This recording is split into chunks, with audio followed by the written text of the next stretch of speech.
My name is Charlie, and I'm a HR business partner. I currently work as a HR business partner in a manufacturing organisation, but I've got previous experience in financial services, in training and education, and the insurance sector. So, what do we mean by HR? I think the first two things that everybody thinks of when they haven't worked in HR is recruitment, which is the hiring of people, and employee relations. Employee relations means all of the things like investigations and disciplinaries, performance management, absence management, but not limited to that. But those are the things that are probably more negatively associated with HR, but they are essentially critical and the sort of form the structure of what a HR department does, but not the only thing that HR does. So what else do we do? Well, you can think of talent development. So if you have a career path or a career journey that you want to go on, and whether that's you want to be, I don't know, a head of a department in 5 to 10 years time, and you're currently at an entry-level position, how do we get you from where you are to where you want to go? Whether that's different promotions, whether that's training and development, whether that's different opportunities across the business to get you that exposure and that experience to get where you want to be. It could be organizational design, so it could be the business is currently structured and formed this way, but the leadership team want it to be here. How do we get there? What do we need to do to get to that ideal organizational structure? It could also be delivering the business's strategy or helping support deliver the business's strategy. It could be creating and developing values and incorporating the values of an organisation. And it could be, last one that I can think of off the top of my head, it could be data integrity and the sort of the cleanliness and the hygiene of the HR systems that you use. If you think of things like Workday, Cascade, People HR, SAP, etc., etc. So all of those things that, you know, whether people want to book holidays, they might seem really simple to the general population of an organisation, but in the background, the HR team does lots of weird and wonderful things to make sure that the data in that system is correct, to make sure that processes and workflows or the data that it spits out for analytics is all correct as well. What inspired me to work in HR? So probably like a lot of the general workforce or population is that HR was kind of this, probably something that you never really think that you want to do until, in my case, you kind of landed in it by complete accident. I think probably what inspires me to continue to do HR is that, for me, working with people day to day and varieties of different people from different backgrounds, different jobs, and different industries, that everybody is motivated or driven by lots of different things, whether that's money, career growth, or they just want to do their job to the best of their ability and provide value to a business. And I think lastly, the one thing that inspires me is just you're kind of like the vital organ or the heart of the organisation with things like values and recruitment. You can support bringing the best people to do a job, and you can really welcome them to a business. You can improve your current workforce. You can get the business and support the business on its strategy to get where it wants to be for its goals and its objectives. Frustrations.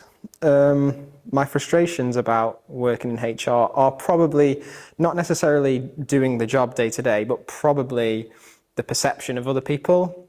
Now, obviously, you shouldn't always let the perception of other people impact you negatively, but I think with, maybe people see you as like a grim reaper. You only appear when you've got to make a difficult decision or a difficult choice, and you've got to do those processes that not everybody likes, such as investigations and grievances and disciplinaries, where sometimes a decision is made to terminate somebody or fire somebody, let's say. But those decisions have to be made sometimes, depending on the the process that you've been through, and you do have to do those things. But I think if people saw the value that HR can bring, not just to them as an individual, but to the organisation as a whole, they would appreciate the HR department a lot more than they probably do. And that's not everybody. There are some people, obviously, that do appreciate us or value us, but there's a lot more under that surface level that HR do that sort of probably goes a little bit unnoticed and a little bit unthanked as well. When I first started in HR, I was an administrator, so I wasn't involved in meetings that much because I was an administrator. I had to do the paperwork. I remember, I think for the first couple of weeks, I spent a lot of my time at like a printer. So I had like a big file of documents and I had to just go scan it in, scan it in. And it was like necessary, obviously, because you need to put all of the files on the system. But standing at the scanner, just like for like hours and hours. I remember I used to get excited when I used to get invited to a meeting because like, I've been asked to go to a meeting. This is so exciting. Like an hour of my day is going to be, or half of my day is in a meeting. It means the day is going to go faster. And then now it's like the opposite. It's like, oh, meetings, meetings, why? I want to be doing the things that I need to do, whether it be projects or, emails as well. Emails, I have hundreds and hundreds of emails. When I get down to maybe like 30, 20 emails, I'm like, my heart stops beating so fast because I'm on top of things. But yeah, emails, Teams, there's so many ways people can contact you, LinkedIn, you have to try and keep on top of responses as well. So we were on about qualities, weren't we? So we talked about emotional intelligence. So administration, I'll probably just start again for the editing. So administration or administrative like hygiene of systems and of documentation. The boss that originally hired me as an administrator said administration and paperwork and data is the core pillar of HR, and without it, everything else falls apart. What she meant by that is that whether it's people's pay information, whether it's people's contractual documents, offer letters, change of job letters, what it actually says in a HR system is critical to, everything that your customer, the employees, want to use that system for. And lastly is patience and listening. That's kind of two and one together, I suppose, but being patient with people and really listening to them, whether they're concerned or whether they've got a complaint or whether they are just wanting a sounding board to share their ideas or share the things that they're thinking about, listening and showing them that you're listening. So whether it's like an active nod rather than sort of listening to them, but like your eyes are wandering because it doesn't show you that you're engaged in that conversation. And ultimately, listening and patience are probably the most critical things in terms of behavioural aspect, because people are the lifeblood of any organisation. A typical day at work, there is no typical day at work for HR. You could have a plan set out in your schedule calendar of at 9 o'clock I'm going to do this, and at 10 o'clock I'm going to do that. And I've got this meeting, I've got that meeting, but then I've got some time to myself. It is very rare for me that, other than some structured meetings, that those things happen, because anything can happen on a day-to-day basis. So there are some things where I myself have to take myself away from my desk so that I have that dedicated quiet time, or working from home day so I can catch up on stuff. But generally speaking, I have a 8:30 meeting on the shop floor, on the factory floor, just to say hi, good morning, maybe make an announcement to say the business is doing this, or look out for this, or there's an all hands meeting at this time on this date. But most of the time it's just there for me to see people, for them to see me, to ask any questions that they've got, or give me some document or help them with a payroll and benefit. So can they have a bus pass? Can they have an eye test? It could be absolutely anything. We have a team meeting at 9 o'clock where we catch up. We talk about what the week's plans are, anything that's come across our desk that we want to talk about. And then from then, it could be meetings about projects. It could be meetings about recruitment. It could be doing interviews. It could be replying to emails for a block of time. It could be doing documentation for a block of time. But yeah, every day, other than the structured interviews, every day is different. How do you balance the needs of the company and the employees? Excellent question. Particularly in HR, it is a very, very fine line, because I will caveat this with, a business is there to make money. If the business wasn't there to make money, it wouldn't have jobs, it wouldn't have opportunities, it wouldn't be able to continue to invest in its people financially through development or promotions or pay rises, okay? However,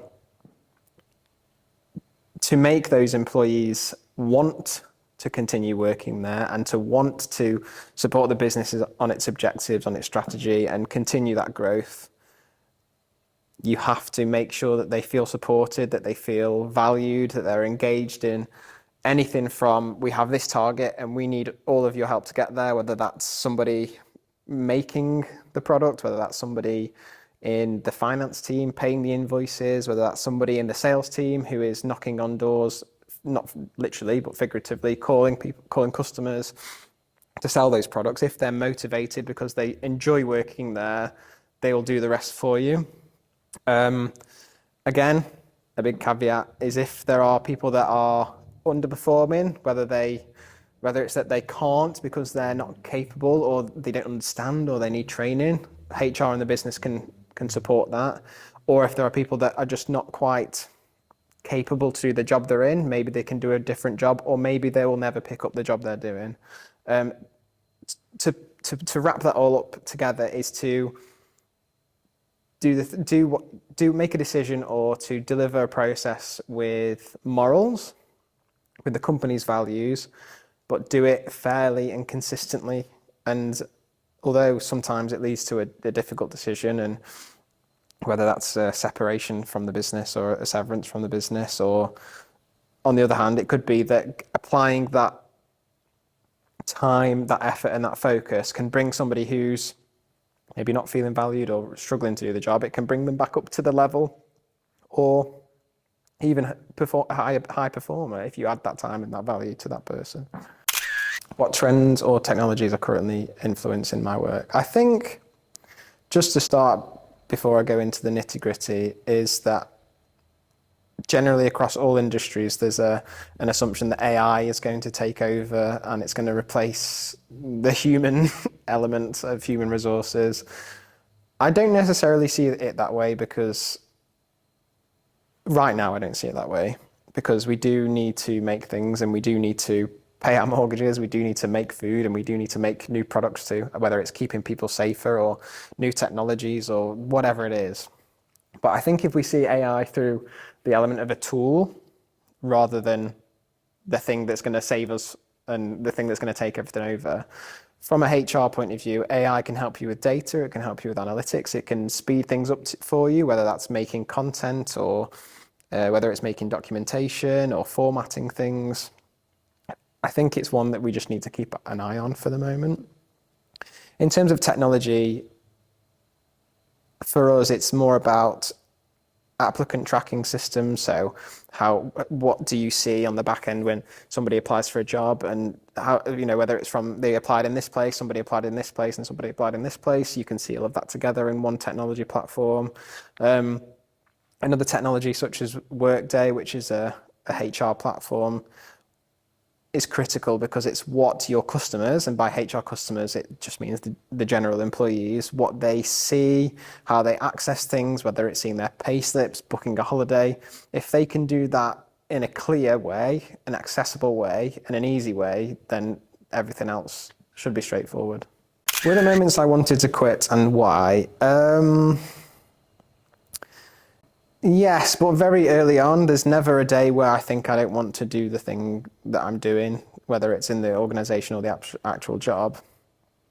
I think when you first start out in a role, particularly when I wanted to quit, is that you want to make sure that you're doing everything right first time, but you're also learning a lot of information, whether it's a process or a system or a task. I remember I had basically given somebody a contract incorrectly. Now, I didn't realise it at first hand. I realised it a few weeks later, and when I realised that I'd done it, it felt like the world was falling apart. It felt like I'm terrible at this. I can't do this. I hate it. But what gave me light at the end of that sort of, anxious period, that stressful period, is that I had a really good manager that said, look, you've made a mistake, but everything is fixable. Whether it's a difficult conversation with the person saying, we're really sorry, we got this wrong, whether it's just holding your hat up and saying, look, we did it this way, it's incorrect, but here's the new thing. It's how you manage that conversation. And very luckily, although I was a nervous wreck at the time, I had a fantastic manager who did that for me because I was so new, because I was so green into the role. And they went to that person for me and said, look, this has happened. Apologies, we're really sorry, it won't happen again, and fixed it for me. Tips for acing an interview. So usually for me, and how I like to do an interview as a HR person, is to split it into maybe 1 or 2 stages with an assessment in the middle. So I'll do it based on that structure. So the first stage is usually fairly informal. It's about learning about the people across from you. So whether you're trying to learn a little bit more about a candidate to see if you want to progress them to that next stage, you ask them questions about their, do they have any hobbies? What do they like to do? Give us some, tell us about your experiences in a previous role. Tell us about your experience on delivering a project. Tell us about teamwork, collaboration, sort of softer skills. Acing that, now, you just be yourself, first of all. You can't mask your personalities, and if you sort of portray yourself in one way and then when you join and it's completely different, then you're going to have a bit of a problem for yourself there.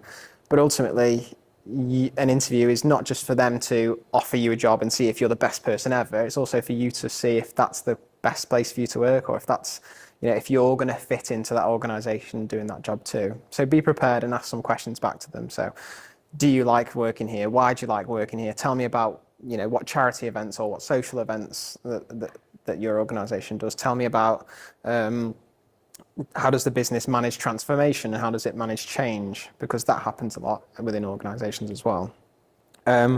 Assessments, again, you can't really get that wrong because it's more of a tool and it's more of a reflection of whether it's a psychometric testing. So assessing your leadership skills, assessing your resilience, assessing your, delivering on priorities, etc., etc. And then the last stage, you've obviously made it that far. They must have liked your personality. They must have liked you at that informal stage. And that, for me, is when you ask questions specifically about the role, whether it's technical questions or sometimes it's a show and tell. So sometimes you might show them a mechanical product or an electronic product and you say, look at this for me and tell me about it. Can you describe it? What do you think about it? What improvements would you make? Usually you would show them around the site as well, just to see what the office is like, what the environment's like and stuff like that. But ultimately, go prepared and don't just look at the first page on the website and say, oh, you make this thing or you design this thing or you sell this thing. Look through the whole sort of flow of the website, take some notes, get some background information, look at the company's house data of how the business is performing, go on LinkedIn or their social media to see what social postings they're making, whether it's purely about products and about performance or new business. But most of the time, they'll also post about the holidays that they celebrate or the social events that they've done, whether they've had a party or they've set up a new warehouse, or more so videos about the people that are within the organisation as well. What challenges do new people in my field face? I think, again, from my experience and my opinion, is that although HR is a social role, as in you speak to people every single day, being in HR does kind of separate you from everybody else in terms of the general workforce. You know vast amounts of information, you know things that you can't share, and therefore it kind of makes it sometimes a little bit of a lonely department or a lonely role. You kind of, your HR team is your hub.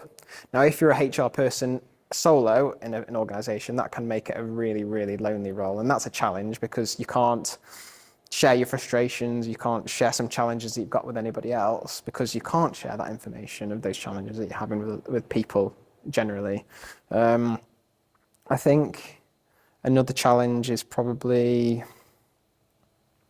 getting to understand what the business actually does. I make it a priority in my first few weeks, in my first 3 months, of really getting to understand not just departments in the business, but what is it that the business does, and how can I apply that to when I interview people or when I recruit people, or, we talk about development and performance of people. Because if you don't understand what the business is trying to do in its strategy, or what it's trying to deliver through its product, you're missing out on quite a lot there.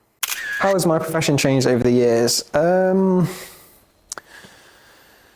So I've been doing this for, I think, around 6 or 7 years now, and I don't think it's changed significantly, although it does change through government regulations. So when I first started working in HR was when GDPR came out, or was introduced. I think it was May 2017 or May 2018. We were in the process of taking everything from paper due to electronic documentation. So again, when I talk about me being a HR administrator, it was literally scanning at a printer, getting all of these files out of a cupboard or out of a drawer, and just having to scan them all in, because you couldn't have anything on your desk because of the GDPR regulations. It can change through legislation, through minimum wage, through new working hour rules, through trends in external workplaces. So people going to a 4-day working week. It can just change on more of your environment and circumstances more than a really cool new tool or software coming in. Really. I think it changed quite significantly, not just the role, but I think people changed quite a lot from COVID-19. There was it felt like there was a lot more candidates available in the market. Then it sort of dropped off, and it was, posting a job used to get 100 people. Now you probably only get 10 people. And so you have to lean on recruitment agencies who provide if you get a really good recruitment partner and recruitment agency, that can add a lot of value for you as well. But COVID probably made people a little bit more cynical about the places that they work, and maybe a little bit more, maybe just more cynical about their workplace and about decisions that are made, and made them think, I can do better, or I can go and find a different organization. I think that's probably how it's changed a lot. A funny or memorable story. I think a funny and memorable story is how I actually got into HR. So this might be a little bit of a long story. So how I got into HR was, I came back from having a year of travel, and I didn't know what to do. I almost joined the military. I almost joined the RAF regiment until I realised that was a terrible idea and I wasn't fit to go into the military. I had a sibling who worked in insurance, and they described it as, you get to speak to people on the phone, customers on the phone, and on your lunchtime you get to play pool. I was like, that sounds amazing. I want to do that. So I just Googled insurance jobs near to where I worked, I think it was a claims handler, clicked apply, and I didn't hear anything for a little bit. I got invited to an assessment day. So it wasn't like a one-to-one interview like we're having. It was a big table with maybe 10 candidates all going for the same job or for multiple jobs. And we did team building. So we did puzzles. We did pretend phone calls with a customer. We had a one-to-one interview. We did icebreaker questions, things like that. After that, I didn't hear anything for a couple of days. So the first day I was like, oh, haven't heard anything. I mustn't have got the job. Second day I was like, oh, maybe I wasn't good enough, but it was my first interview back from traveling. I can find another job. And then the third day, I got a call from the recruiter to say, hi, Charlie. I've got some news for you. I was like, oh, okay. They said, you haven't got the job as a claims handler. I was like, oh well. And then they said, but the HR director really liked you and wants to offer you the job as a HR administrator. what do you think? And I was like, well, that was completely different to what I was expecting. I've built myself up to go and work in insurance, maybe play pool at lunchtime, and now I've been offered a completely new, different job in an industry and in a department I've never thought of working for. And at the time, I kind of just thought, well, I need some money, I've never worked in an office environment before. I'm going to say yes, and I'll see how it goes. And then I haven't really looked back from there. I've just done that ever since, and I didn't necessarily apply for it. I didn't look for it. I just fell into it.